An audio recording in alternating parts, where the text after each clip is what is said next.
Okay, plan for this recording is to talk through the no calculator multiple choice test. Do the calculator one later, otherwise it'll get way too long. Okay, so looking at the first problem, we are asked to find the derivative.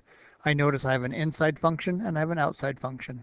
I'm going to view this as f of x equals x to the 7th power. I have something raised to the 7th power. So there's my inside outside. So I'm going to take the 7 down in front, leave the inside alone, and I'm going to decrease the exponent by 1. So I'm going to leave the inside alone with 2x squared plus 5 and decrease that to a 6. Chain rule says now multiply by the derivative of the inside function. Combine my like terms. 7 times 4 is 28. Leave the x alone. And I have letter D. Recognize chain rule. Inside, outside function. Number 2. I'm going to factor that thing first. So I'm going to factor out, well, let's integrate it. Factor out 1 over 3. And I'm going to take a 3 out of each of those.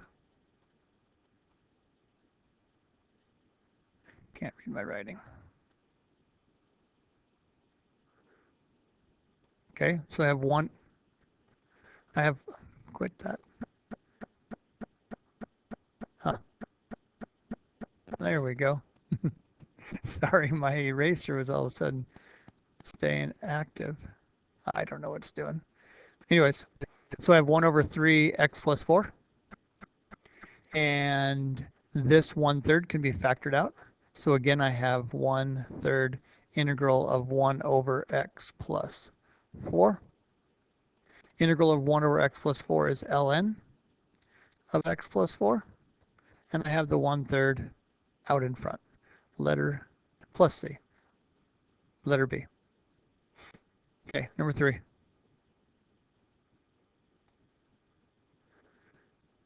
Number 3, I'm looking for the derivative. I notice a quotient, so I'm doing quotient rule.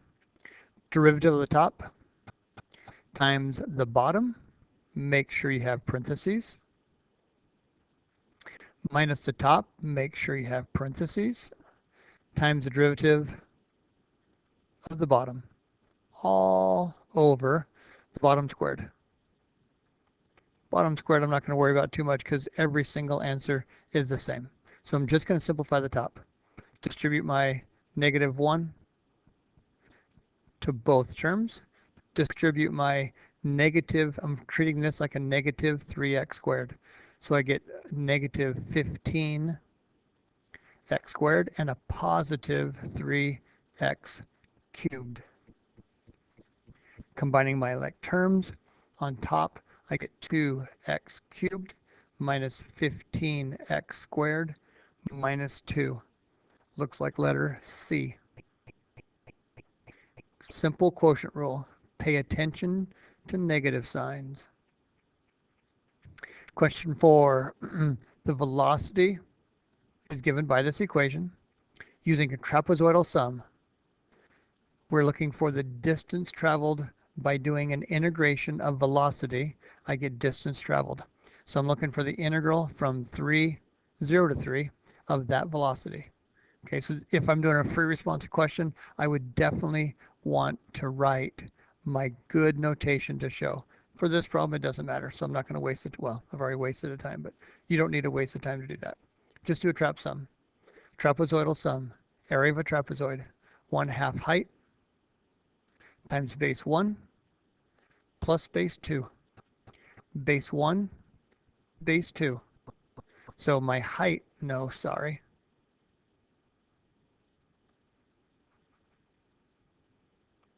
Base 1, why is it doing that? There we go. Base 1, base 2, and this is my height. So area of the first trapezoid equals 1/2 height, 0.5, times base 1, which is 20, plus base 2, which is 60. Keep on cruising across. Plus 1/2 of 1.5, 2 minus 1/2, times, what is that, negative 20? I shouldn't skip any step. Sorry, I'm trying to do two things at once. Sorry. So I am doing 60 plus 40, not subtracting. Plus 1/2 of 1 times base 1 plus base 2. Combine all my like terms. This comes out to be 1/2 of a half, which is 1/4 of 80, which would be 20. This comes out to be 1.5, 0.75 times, let's do that as a fraction, 3/4 times 100. That gives me 25, that gives me 75. And that gives me 35. Add all that mess up, and I get a grand total of 130. Trapezoidal sum. Sorry, I don't know why my erasers keep showing up and not my pencil. Okay, question 5. Derivative with or at square root of 2 pi. So f prime. Derivative sign is cosine. Leave the inside alone. Times it by the derivative of the inside function. Plug in our square root of 2 pi. And I get cosine of the square root of 2 pi squared plus pi times 2 square roots of 2 pi. Putting in square root of 2 pi right there. This here becomes, whoops, I forgot my squared. The square root and the square cancels, and I end up with the cosine of 2 pi plus 1 pi, which is 3 pi, times 2 square root of 2 pi. Cosine of 3 pi. Where is 3 pi on my unit circle? Here is 1 pi. Here is 2 pi. Here is 3 pi. What is the cosine of 3 pi? That'd be a negative 1. So my answer is a negative 1 times the square root of that mess. I get letter A.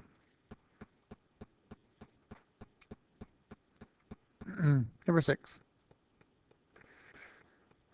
Function given by that, average rate of change, y2 minus y1, etc. Let's do function notation, f of 5 minus f of 1 all over 5 minus 1. I get it, we don't have to show our work, but sometimes it's nice to show what we're trying to do so we can check our work. F of 5 gives me 25, 75 minus 125 is, what, 75? I shouldn't skip all that steps. So I have 25, I get 75 minus 125. So on top, that's my first term. And then I have, plugging in 1 gives me 3 minus 1, which is 2. On bottom, I get 4. So on top, I get a negative 50 minus 2 over 4, which is a negative 52 over 4, which is a negative 13. Average rate of change, y2 minus y1 over x2 minus x1, but let's put it in good function notation, especially right now when we're practicing and we're not in a hurry. Okay, I want to evaluate this integral. So here's what I want. I want the integral from a negative 10 to 6 of g of x. So anytime I see something like this where there's a bunch of integrals with all these different bounds or intervals, I'm going to try to tie them all together. Okay, so if I'm thinking about a graph, I'm going from a negative 10 all the way until I get to 6, and I'm going to split that interval up into different intervals based upon what they tell me. We know we're integrating from 4 to negative 10 and gets negative 3. Well, I don't like that. I want that to be switched around. I want to integrate from a negative 10 to 4, and that would be a positive 3.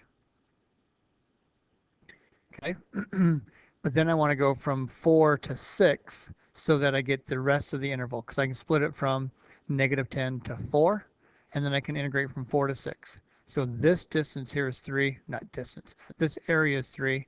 This area is 5. 8 plus 3 5 plus 3 is 8.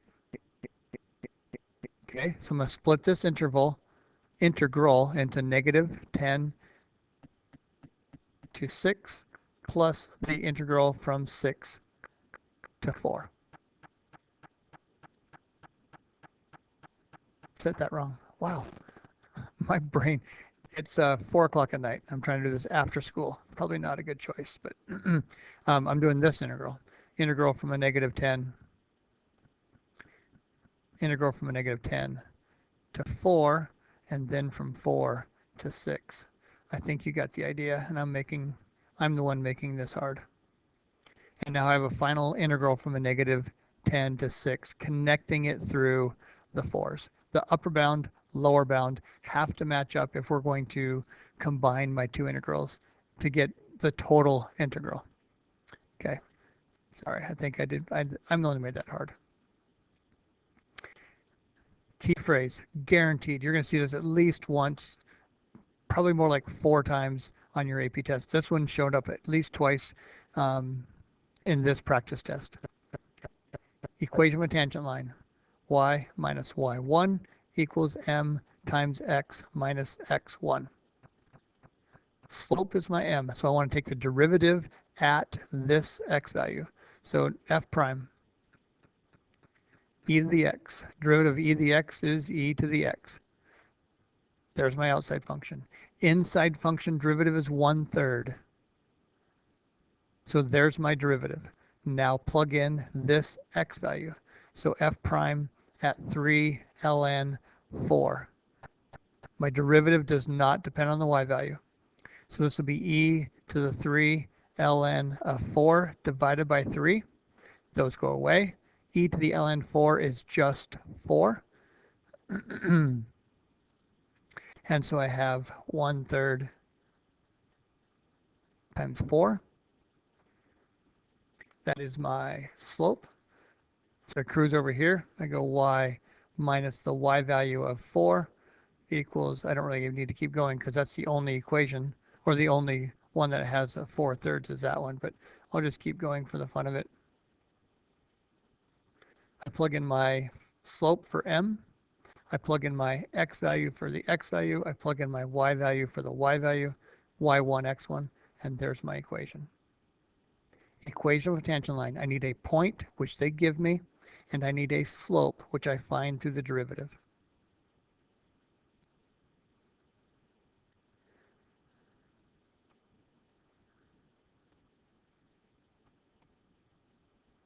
So the graph of the function shown above, which of the following expressions expresses the relationship between the derivative, or the integral from 0 to 2, 0 to 3, and 2 to 3. So my first thing I'm looking at is positive and negative. So the integral from 0 to 2 is a pretty large positive number. Integral from 0 to 3, I don't know yet. Integral from 2 to 3 is a negative number because it's below the x-axis. The amount of area above the x-axis compared to the amount of area below the x-axis, this one's much bigger. So the integral from 0 to 3 will be positive, but it'll be a smaller positive than from 0 to 2. Because from 0 to 2, I take away a little bit to get to 0 to 3. There's another way of looking at it. Okay, so what's the largest integral from 0 to 2? So I'm starting with the largest being the integral from 0 to 2. So 0 to 2 is greater than all of these. So I want 0 to 2 to be on this end. Well, that's D. There's only one option. This integral represents this area, and this area is larger than this area. So this whole area from 0 to 3, this distance, the whole area from 0 to 3 is less than just that up there because I'm taking away that from that. Okay. Number 10. Integral. I'm thinking a u substitution. U will typically be my inside function, so I'm going to call u x to the third plus 1. So then du is 3x squared dx. Well, I see an x squared dx. I don't see a 3. So I'm going to divide so that I can replace x squared dx with something. And now everything's going to go away. All my x's and dx's will go away. I'm going to stick the 1/3 out in front. X dx becomes du, and u becomes that inside mess. Add 1 to the exponent. I get 3/2. Divide the old coefficient by the new exponent. So I get 2/3 times 1/3 times u to the 3/2. Okay, I have to come back and do something. This is in terms of x. So I'm going to take the 0 and put it in here. 0 cubed is 0 plus 1 is 1. Take the 2 and plug it in here. 2 cubed is 8 plus 1 is 9. So I'm integrating from 1 to 9. I'm going to rewrite this as 2/9. U is now 9, so 9 square rooted is 3, cubed is 27. 1 square rooted is 1, cubed is 1. And so I get 26. I can do it over here. So I get 2/9 times 26, which as a fraction is over 1, and I get letter A. Okay, number 11. Implicit differentiation. I have both x's and y's. It'd be really, I could isolate the y, but it's way easier just to do implicit differentiation. Okay, so I'm just going to take the derivative of this with respect to x. So my x's won't have an additional term on it, but my derivative of y will be dy dx. Okay, derivative of 2x, derivative of x squared is 2x. Product rule, derivative of the first times the second plus the first times the derivative of the second. And because I don't have to worry about notation, it's just for me, I'm going to write y prime. Nobody's looking at my work for this problem. And I could write y prime because that represents dy dx. Derivative of 3y is 3y prime. Derivative of 3 is a constant, so it's 0. Now, I'm not going to solve for y prime. I'm going to take my values for x and y right now and plug them in. It's much easier because you get only one variable, and I don't have to worry about all these variables. So put in 2 for x. 2 times 2 is 4. Put in 1 for y. Put in 2 for x. Combine like terms. We're smart like that. We can do that and we can subtract at the same time. 2 minus 3 is a negative 1. Divide, and y prime equals 5. Letter A. Once you take the derivative, then just plug in your values then. Much easier. Okay. Number of gallons of water in a storage tank is modeled by this. At what rate in gallons per minute is the water in the tank changing at time equal 3? Integral, derivative, what are we looking at? I'm given the number, I'm given the number of gallons in a water tank. This is amount. If I want rate, I take the derivative of the amount equation to get the rate equation. Once I know that, it's a super easy derivative, and it's a super easy answer. As long as we know what we're looking at what rate is gallons per minute, and I know that my equation is number of gallons, so I'm just taking the derivative of that. Derivative of amount equals rate. Okay, 13. Kind of a hard one, not too bad. So let's talk through a couple things. Here's what I see. I see I have a 0 slope there, and I see I have a 0 slope there. When y equals 4 and when y equals 0. Which equations will give me a 0 derivative when y is 4 and when y is 0. Well, when y is 4, basically all of them. And when y is 0, not this one. When y is 0, that one's not. When y is 0, that is. When y is 0, that is. And when y is 0, that is. Because this y value out here. Okay, so we eliminated 1. It's a good start. Next one. Do any of these have undefined? Nope. So now we have to look at, in this case, when x is 0, and in this case, when x is 0, but I don't need that one because it's already gone, so I'll go to here. When x is 0, I also get a 0 slope. That's not true here. When x is 0, these slopes are not 0, so that goes away. I'm down to these two. What's the difference? Well, this is a y, and this is a y squared. How does that affect anything? Well, when y is negative, these will stay positive, and when y is negative, these will go negative. When y is negative, there's no negative slopes. These are all positive slopes, some steeper than other, but they all go up and to the right. Letter D. This one, if y is negative and if y is less than 4, meaning y is negative, right? Because y is negative down here, then this will be positive. Or sorry, this will be negative and this will be positive, and a negative times a positive is a negative. So these slopes down here should be negative for letter B. So it's not B. Okay. New page. So the weight of the population of yeast is given by this differential equation.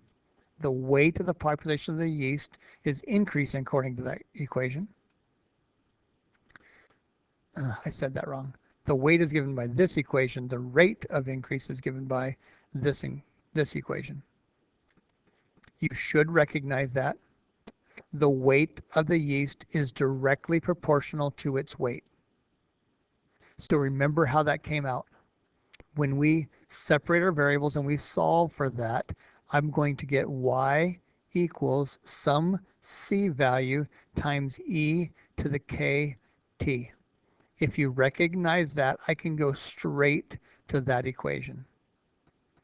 Just because this is a teaching video, I'm not going to jump straight to that equation. Let's derive it just to refresh your memory, but I would highly encourage you to have it memorized because it's going to save me like 30 seconds to a minute, and we know that that adds up. So I'm going to separate these variables, put the y under, put the dt out here.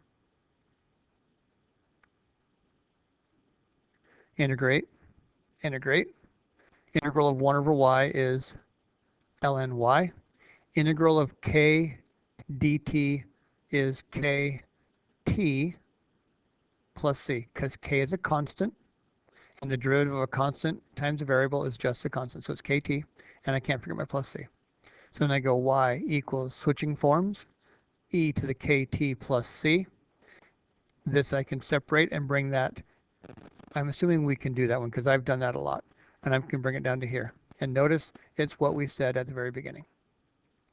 It'd be nice to go from here to here without doing all that mess. But if you forgot, you can come to here.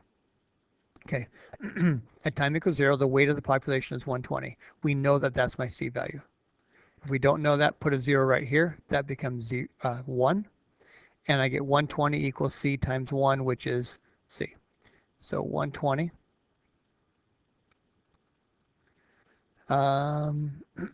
And is increasing at the rate of 24 grams per day.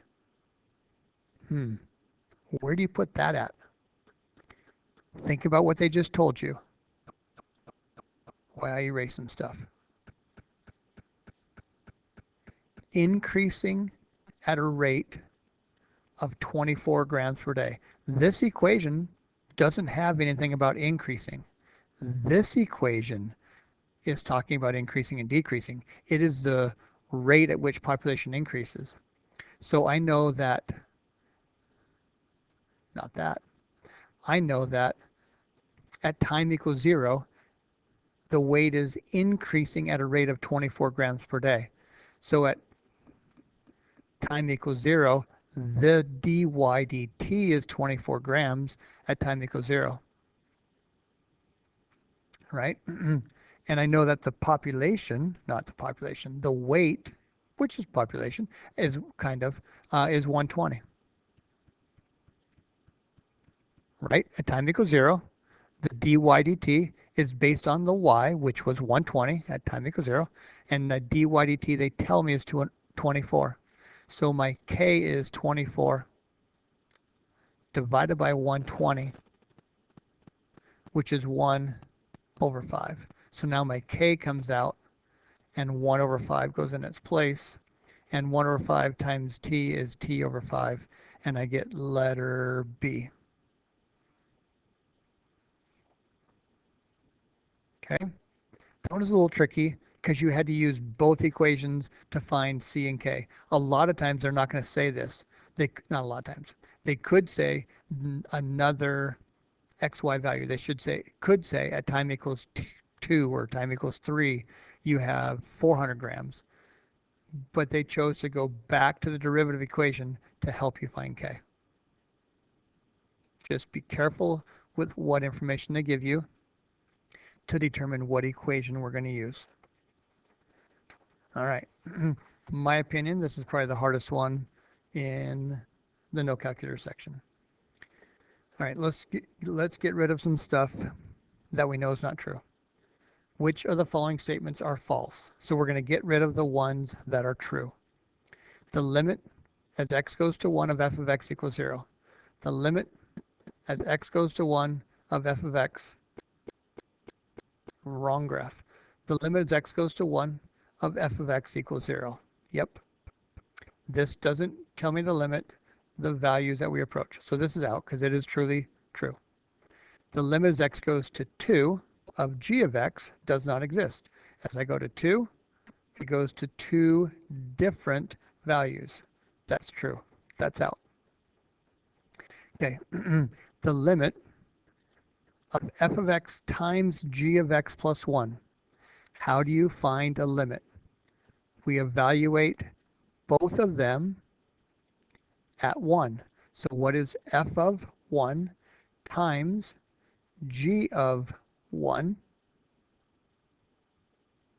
from the left and right? So f of 1, what's the limit as x goes to 1 in the f graph from both sides? Let's do the right first, because in order to show a limit exists, it must exist from the right and the left-hand side. Okay? Not just exist, sorry. It has to be the same value from the right and the left-hand side. So what is this value? F of 1 is 0. And it really doesn't matter what this is unless it's 0. So this g of 1, no, 1 plus 1 is 2. So as we go from 2 from the right, this is a negative 1. G of 2, the limit is x goes to 1 from the right. Sorry, gotta slow down. This is a 2. Let me erase that so I don't say it wrong. I plugged in 1. This is a 2. So the limit as x goes to 2 in the g function is a negative 1. 0 times a negative 1 is 0. What is the limit as x goes to 1 from the left? In the f, we already said it's 0 from both sides. So this is 0. What is it as I go to 2 from the left? It's a positive 1. So we would think, oh, it's different. So it's not going to exist. Not true. It's not different. 0 times 1 is 0. So the limit does exist because it goes to the same value from the left and from the right.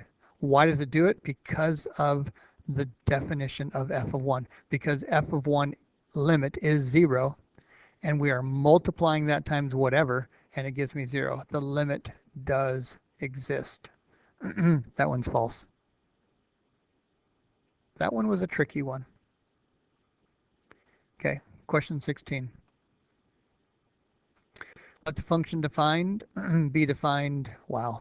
Let function f be defined by that function. What is the largest open interval where it's concave up and increasing? I want f double prime to be greater than 0, and I want f prime to be greater than 0. So let's just start crunching some numbers. F prime is equal to 12x minus 6x squared. On a number line, I think that's the easiest way to organize. This I can factor out a 6x, and I get 2 minus x. So on a number line, at 2 and at 0, it switches signs. Okay, here's the easiest way I would do this one. It is an upside down parabola. So this is going to be negative over here. It's going to be positive in between, and it's going to be negative over here. When I say it, I mean f prime. So my function is going to be increasing right here. This is an upside down parabola, which means if I were to graph it, it would be something like that, which means it's positive up here and it's negative down here. That's a super easy way of doing it. You don't have to plug in a bunch of numbers. Just look at or think about your parabola cruising through here.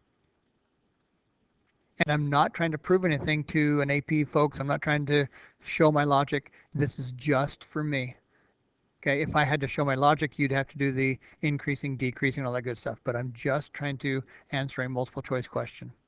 Okay, f double prime, 12 minus 12x. That I can factor out a 12, and I get 1 minus x, and that is 0 at 1. This is a linear equation. On the right side, when x is bigger than 1, this will be bigger than 12, so it'll be like 2. 12 minus 24 is negative, so over here, this is negative, and over here, it's positive. I should have done that. Over here, this is negative, and this is positive, and this is f double prime. I want it to be positive also. So where do they double up? Where are they both positive? From here to here. It switched to negative over here. The only positive is from 0 to 1. That was a little bit time consuming, but it was super easy. So it's worth the effort to get that one right. Okay, particle moves along the x-axis, so its position is given by that. When will the velocity be 0? That's easy. Velocity is the derivative of position. I don't need to put that. So I'm looking for x prime. And you show how much you need to show in order to not make mistakes. Okay. First thing I see, two functions being multiplied together. I'm thinking product rule. Okay. I'm going to jump down here where there's more room. So x prime is derivative of the first. Derivative of 12e to the negative t is 12e to the negative t times the derivative of the inside function, which is the exponent. The derivative of a negative t is a negative 1. So I'm going to make the 12 negative. Derivative of the first times the second plus the first. What is my computer doing? Plus the first times the derivative of second. Derivative of sine is cosine. Okay, there's my derivative. Now, when is this going to be 0? And it looks like, what in the world? I'm supposed to solve that thing? Let's look at what's in common. It's not quite as bad as it looks like. So I see a 12e, I see a 12e, so I'm going to factor that thing out. So I'm going to factor out a 12 e to the negative t. What I'm left with is a negative sine and a positive cosine. Okay, we have two things being multiplied together. When will this one be 0? When will this one be 0? This is 0 when t equals nothing. This is never 0. This is an exponential decay graph. This is never 0, so that goes away. When is this 0? Well, that's 0 when sine and cosine are the same, right? Negative 5 plus 5, negative 10 plus 10. When does sine equal cosine on my unit circle. Where does sine and cosine have the same value? What, pi over 4? At pi over 4, they're both square root of 2 over 2. How do I know that? My 45, 45, 90, 1, square root of 2, they're the same at a 45, 45, 90, which is pi over 4. Okay, 18. I don't know why my computer's waking out. Sorry, it keeps glitching. Let f be the function given by that equation. Which of the following expressions is true for f prime? F prime of an integral says just take this and plug it in and multiply by the derivative of the upper bound. Well, the derivative of x is just 1, so it's just going to be tangent 5x secant 5x minus 1. Don't take the derivative of this. This is part of the function. Take the derivative of this, which says the integral goes away, and you plug in the upper bound to that expression. It's letter D. Okay, question 19. What's the approximation? Here we go again. Tangent line. Sorry, excuse me. We're going to do a tangent line just like we said earlier. That's going to show up a couple times. Here we go. Here's the second time. So I need the f of pi over 2 because I need y2 and I need x1. Sorry, I need x1 and y1. Here's my x. I need the y. So what is f of pi over 2? So f of pi over 2 says put pi over 2 right here, and I get 2 cosine of pi over 2 minus 1.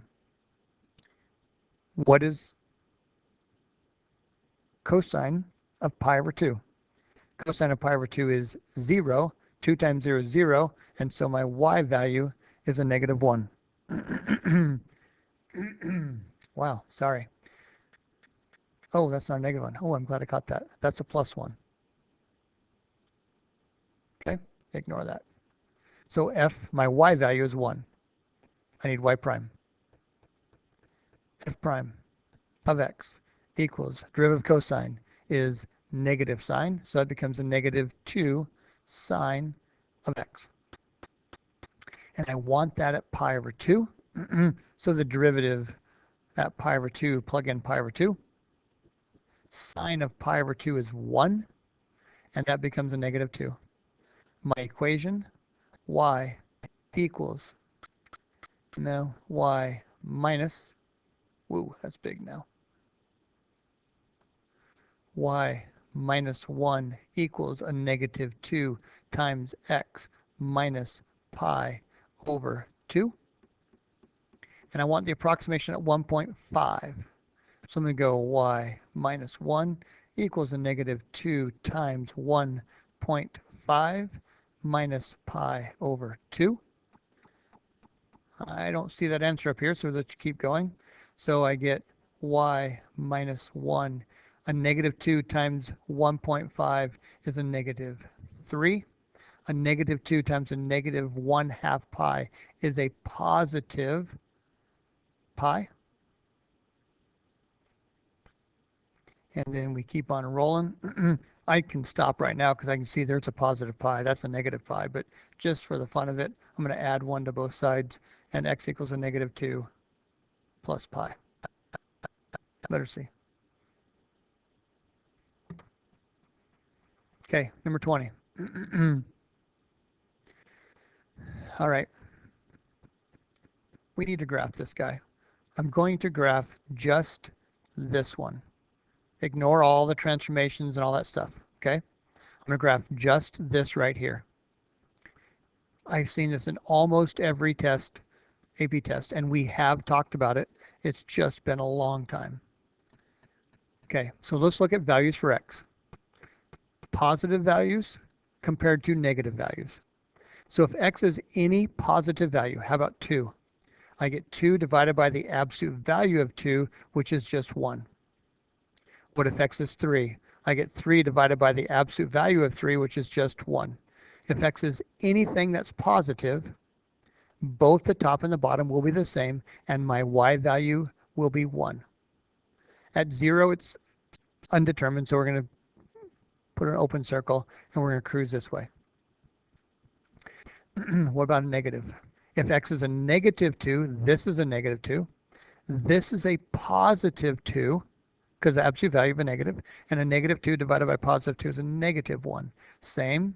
So this is a negative 1 anytime it's less than 0. Okay, so how does this affect the graph? It moves it right 2. So now I have the exact same graph, but right 2. So I have this and I have that. Okay, what does that do? Well, it makes all of these at 1/2. So I'm not going to make that a 1 now. I'm going to make that a 1/2 and a negative 1/2. Okay? All right. Which of the following is true? The limit as x approaches 2 from the left and from the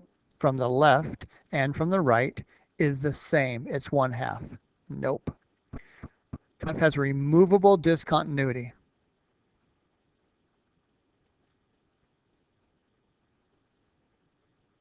Probably wondering, where are you going, Minogue? There's a method to my madness. There it goes. Sorry, I went right by it. There's a removable discontinuity. Here's my graph. Here's my graph. Boom, we pluck it out. There's a removable discontinuity.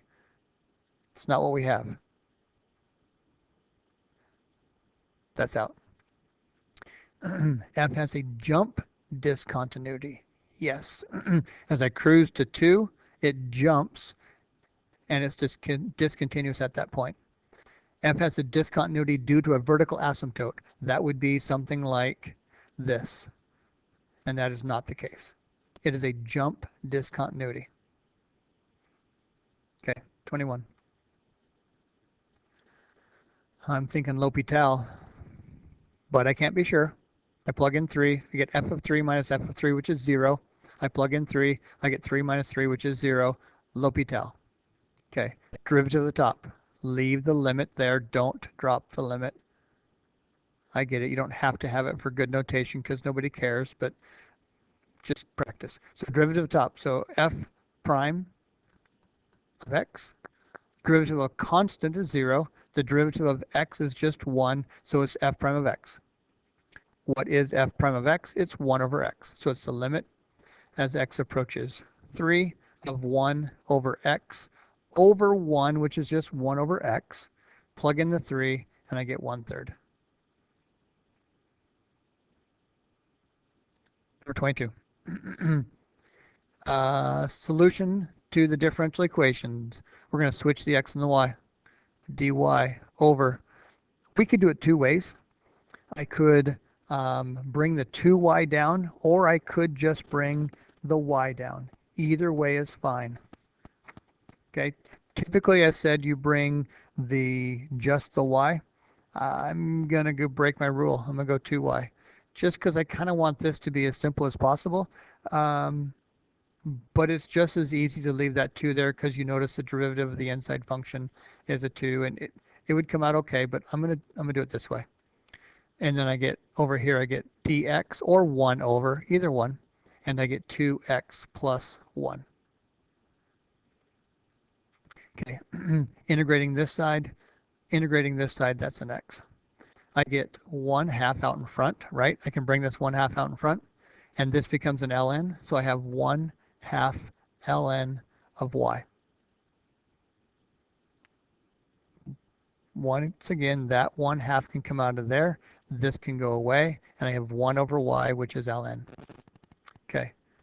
This is going to be my u, if you want to visualize a u substitution. So it's 1 over that, so I know it's going to be ln of parentheses 2x plus 1.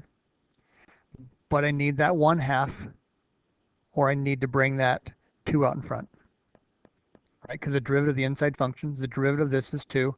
I don't have a 2, so I have to multiply by 1/2. And don't forget your plus c. Okay. I'm going to switch forms. No, I'm going to use my initial condition right now. That way I can get rid of this thing here and try to make it a little easier before I start messing around with switching forms. Okay, so I have E is 1, no, E is Y, that's what I meant to say. 1/2 ln x is 0. So this becomes 2 times 0, which is 0, plus 1, which is 1. ln of 1 is 0.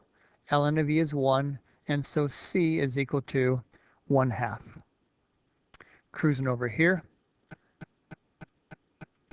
I get, well, we can go down here. I have 1/2 ln E equals 1/2 ln 2x plus 1 plus C. Okay. No, I don't either. Forgot my 1/2.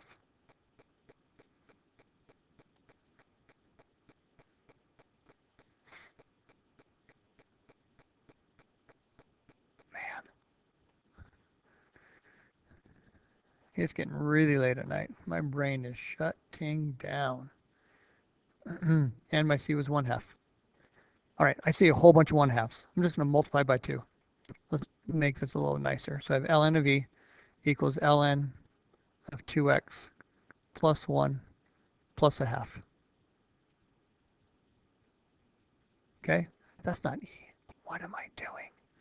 That's a Y, right? Because I plugged it back in. All right, so now let's take E to the power to switch forms. So E to this mess, right?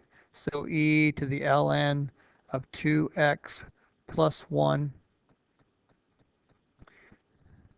plus 1/2.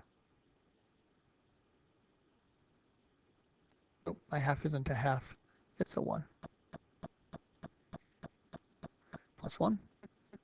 So now, remember this can go away because it's E to the power. So I end up with 2x plus 1. What about this guy right here? How in the world do I handle that? Well, remember how we did the C value up above, right? When we did it right, right here. Remember how we did that integral and the C became a multiplier in front? Same. So this becomes E to the first power, which is just E. Answer, letter B. Distribute, and I get letter B. This was kind of tricky right in here, and this was kind of tricky right here. But remember, I'm going to switch forms. E to this power, all of that is what Y equals. Switching forms, the base to the exponent. My natural log just happens to be in the exponent. That's okay. E to the ln power causes those to go away, and I just get the 2x plus 1, and I get E to the first power. And when we're adding like bases, E to the ln 2x, we'll go down here and I'll erase it, E to the 2x plus 1 times, right, E to the first. I can switch that or split that into 2 different terms. And when I multiply like bases, I add the exponent and it goes back to here. Okay.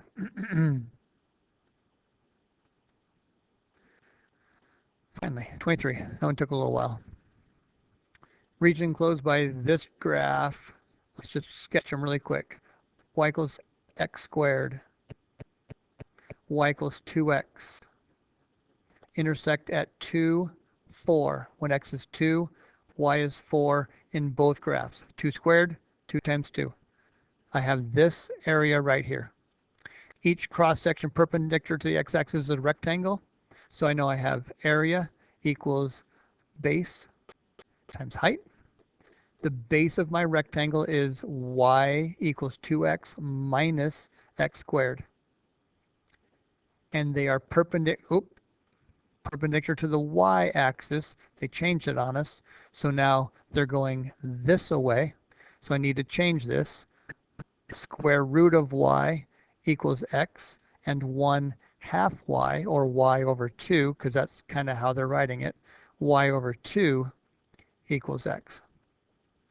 My larger x value is the square root. So the area or the base is square root of y minus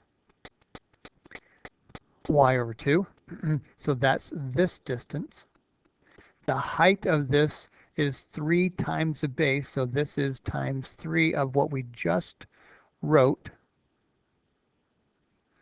Something times itself I can write as squared, and the 3 can come out in front, and I get the answer of letter B. Nope. I need to read more carefully. I get the answer letter A. It's a negative sign. Be careful. It almost caught me. Okay, this is a negative, not a addition. It is not that one there. Okay. 24. Average value. What is average value? Not average rate of change. Average value of f. Here's my function f. I'm going to integrate f. Okay. 1 over b minus a. B minus a. So 1 over b minus a equals 1/6. Okay. Average value of the continuous function f on the interval from -2 to 4 is 12. So the average value of f is equal to 12. Okay. So I'm going to backtrack what I just said here, or what I just wrote. So now let's find the average value of f of x. Okay. Average value of f of x. How do I write that? So the integral of 1/8 from a -2 to 4 of f of x dx is equal to, so now we have, what about this 1/6 here, right? We need this 1/6 in there. So we have the 1/6, the integral from a -2 to 4 of f of x equals 12. So this is that integral rewritten. Average value is 1 over b minus a. So it's 1 over 4 minus 2, right? 1 over b minus a. So the average value formula for f of x is equal to that equation, 1/6 of the integral of f of x dx is equal to 12. So the integral of f of x dx equals 72, multiplying both by 6. This is 72, so this integral is 1/8 of 72, which is letter C, 9. Average value of f. So the average value formula for f was this piece right here. Average value for f of x from a -2 to 4 is 1 over b minus a.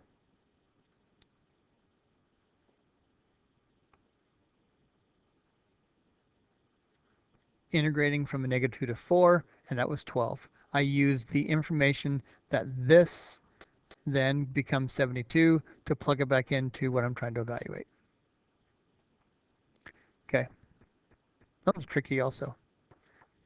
Need to get rid of all that.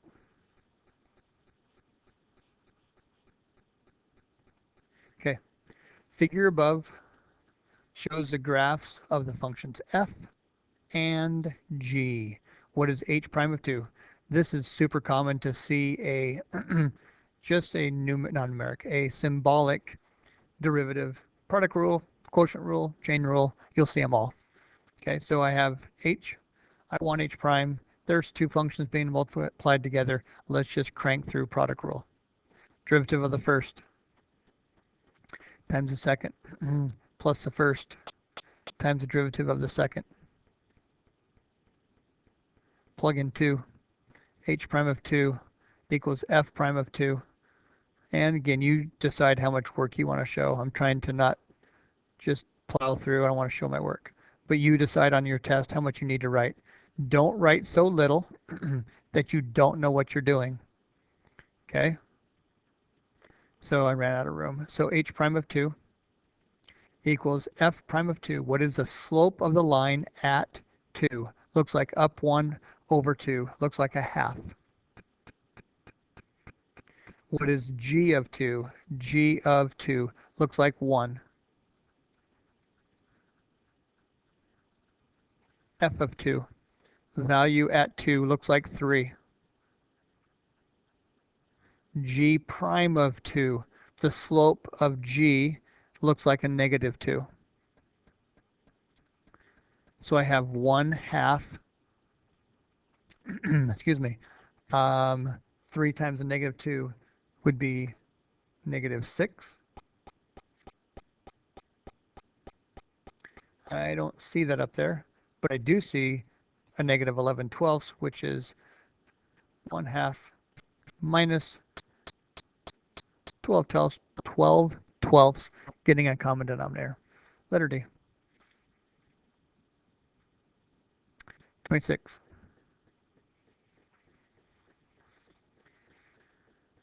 Limit as x goes to infinity of that mess. We could do a couple different things. We can plug in infinity and see what we come up with. If I plug in infinity into here, I get infinity plus infinity, the natural log of infinity. It does go to infinity. It really goes slowly, but it does go to infinity. On the bottom, I have infinity. So I do have infinity divided by infinity. So I'm going to do L'Hopital's. L'Hopital says derivative of the top. Why is it doing that? Derivative of the top. 1 over 3. 1 over e to the 3x plus x. Derivative of the outside function. I said top. Yeah. So on the top, it's a chain rule. Natural log's derivative is 1 over that times the derivative of the inside function. We did this one in class just today. E to the 3x times 3 plus 1. And that's all being multiplied by this. That is the derivative of the top. Derivative of the bottom is just 1. So doing a little bit of, don't really have room. Doing a little bit of expanding here or multiplying out. This becomes e to the 3x times 3 plus 1 over 3 e to the 3x plus x. And the question is, as we go to infinity, what do we get?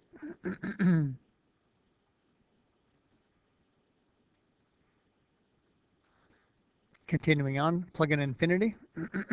I get 3 times infinity plus 1.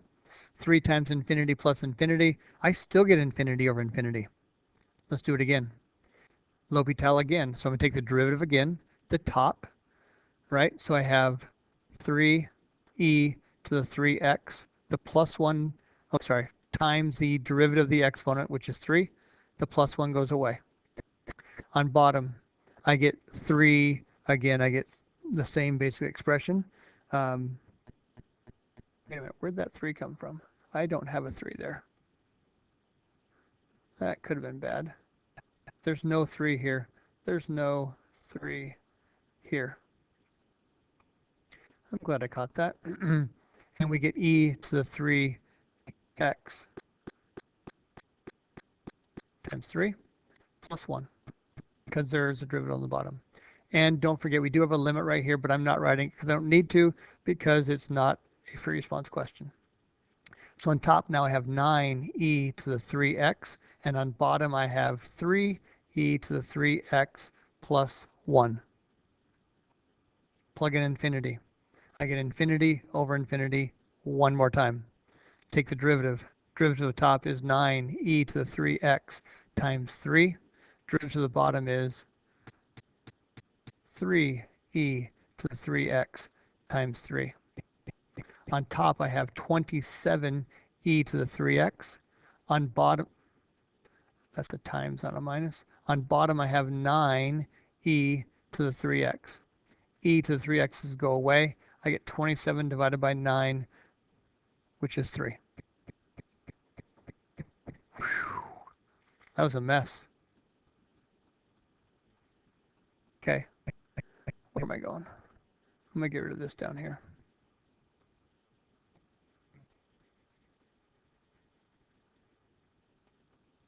Okay, almost done, which is good because this is getting long. It's about an hour. The graph of, I need all of that gone. The graph of f prime is shown above. This is f prime. Super important we see f prime. Okay, f prime, the derivative of f, is shown above, which the following must be true. F is continuous on the open interval from A to B. Does the graph have to be continuous on the open interval from A to B? If something is differentiable on every value, notice there's no breaks in my graph. Does a function being differentiable imply it's continuous? If it's differentiable, does it have to be continuous? Yes. You can't take the derivative if my graph has a break in it. What's the derivative right there? I don't know. It's got a break in the graph. Differentiability. If it's differentiable, how do I know it's differentiable? Because there's no holes in my derivative graph. So f, if this is the graph of f, it must be continuous. It can't have a break in the graph. So 1 is true. F must be decreasing on the open interval from A to B. This is my derivative graph. A positive derivative means it's increasing. A negative derivative means it's decreasing. This is not decreasing from A to B. It's increasing and it's decreasing. This is gone. So question 3, option 3. The graph is concave down on the open interval. This is a derivative. Concave down is the second derivative. My derivative is always decreasing, so my second derivative is always less than 0. It is concave down. 1 and 3 are both true. 28. Isosceles right triangle with given leg lengths, etc., etc. At the instant when the side length is 32, etc., the area of the triangle is increasing at a rate. Let's write that in calculus notation. The rate of change of the area with respect to time is equal to 12 square centimeters per second. I don't need the units. At what rate is the length of the hypotenuse of the triangle increasing? At the time when it's at this instant. Okay, I have an equation for A. I have a differential for A. I'm going to use that to help me solve this right here. But I also need to know what is the relationship between this information I want. So I need a picture because this is getting confusing. So S is the length, isosceles right triangle. Horrible picture then, wasn't reading carefully. Isosceles right triangle. Right triangle, S, S, I'll call it H. So the relationship between S, S, and H is A squared plus B squared equals C squared. Helping myself out a little bit, this becomes 2S squared. Now, I need to know the rate at which the length of the hypotenuse is changing. Okay, so I need to take the derivative in here somewhere. So I can do it 2 ways. I can go back to this equation and take the derivative and plug in the information, or I can take the derivative here and go back and solve over here. Which way is easier? I don't know. I'm gonna solve this here.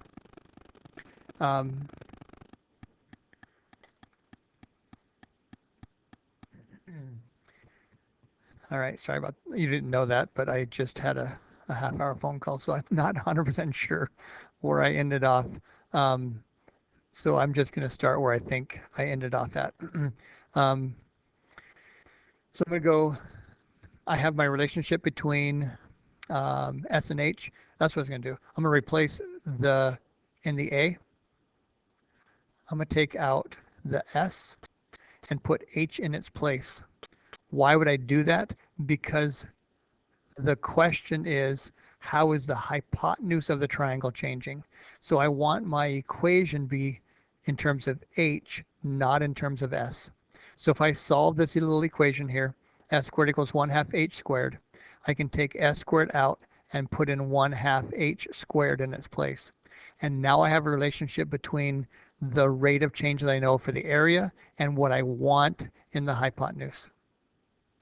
So taking the derivative, dA dt equals this 1/2 and the 2 are going to cancel. I multiply the 2 times the 1/2 and I end up with 1/2 H times dH dt. This 2 gets multiplied by this 1/2, makes it a 1. The 1/2 is still there, so it becomes 2 times 1/2 H, which is just H, times the derivative of the H, which is dH dt.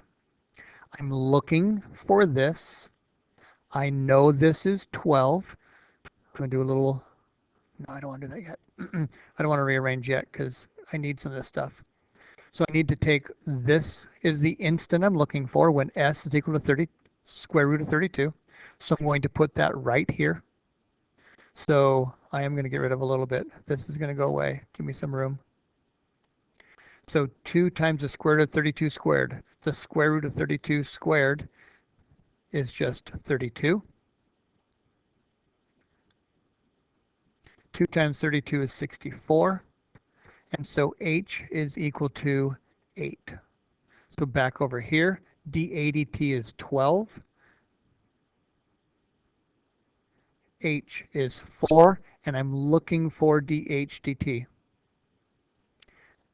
So I didn't do that right. I already have, there we go. Half of 8 is 4. 12 divided by 4 is 3. Okay, hope that wasn't too jumbled. Like I said, I had a half-hour phone call in the middle of that. Okay, 2 more left. I know it's getting long. All right, the graph of which the following, oh, this one's quick. The graph of which of the following functions has exactly 1 horizontal and no vertical asymptotes. Where do horizontal asymptotes come from? No, let's make it easier. Where do vertical asymptotes come from? In an equation, vertical asymptotes are values for x that make the denominator, the bottom, 0. This will never be 0 because x squared is always positive. This will be 0 when x equals -1. So this has 1 vertical asymptote. I want no vertical asymptotes. This is gone. This one here, when is this 0? When e is equal to 0. Sorry, when x is equal to 0, because e to the 0 power is 1, and 1 minus 1 is 0. So this has 1 vertical asymptote. This has no vertical asymptotes because e to the x is always positive. Positive plus 1 is never 0. Positive plus 1, never 0. So these have no vertical asymptotes. Okay, 1 horizontal asymptote. Okay, so this guy here, when x goes to when x goes to infinity, this is going to be like really, really big, right? When x goes to infinity. So this becomes 1 over infinity, which is 0. So as x goes to infinity, this graph goes to 0. What about the other side? When x goes to negative infinity, this goes to 0, right? E to a negative really large number is 1 over e to that really large number, which is 0, and 1 divided by 0 plus 1 is 1. This one has 2 horizontal asymptotes.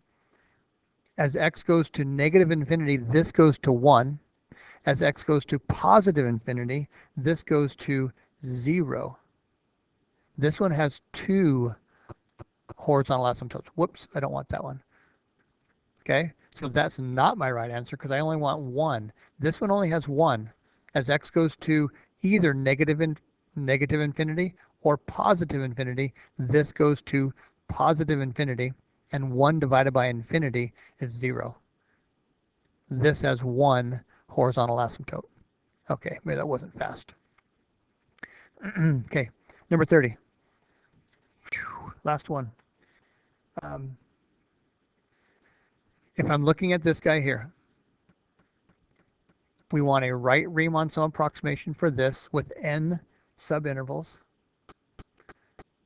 And I want them to have equal length of this. What is the value of this integral?